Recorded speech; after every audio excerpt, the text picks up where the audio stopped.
When I decided to start a school back in 2011, the Gielgud Academy, I thought I need somebody really impressive to back us and to give us their support.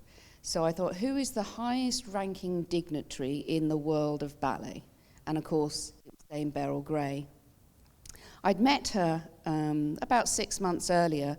Well, I'd actually encountered her at Bush Davis School, where Johnny and I were at, and she was patron, and she used to walk through with her black hair, and I used to think she was Beryl Black, not Beryl Gray.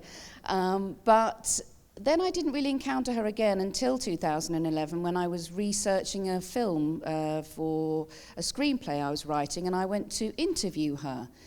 Because she was probably the only person that was near enough that time to actually know that this ballerina that I was writing about. And we had this wonderful interview that lasted over an hour, and I was overwhelmed by how intelligent she was, how knowledgeable, but how kind and how supportive. And so when I a few months later thought, I'm going to start the Gielgud Academy, I thought, yes, I'm going to ask Dame Beryl. She won't say yes, but, I might as well ask. And I was just blown over when she agreed and said, yes, she would like to be patron. When we launched in July 2011, right here she was with Dame Gillian Lynn opening the school. And she came to every single show, bar the last one when she was ill, and she always had a kind word to say to all the children, to the parents. I'm sure some of you will remember her. And I was just heartbroken when she passed away before Christmas. And I thought, I need to do something for her.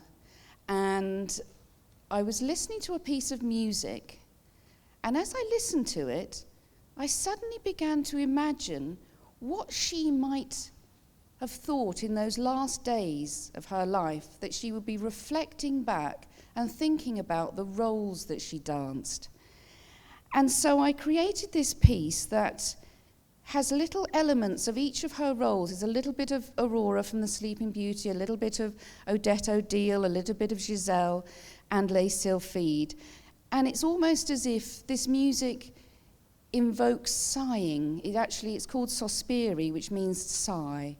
So I just feel that she was looking back at her life, and so that's what this next piece is all about. And it finishes with a little tiny bit of mime from the Lilac Fairy, which was one of, if not her favourite roles.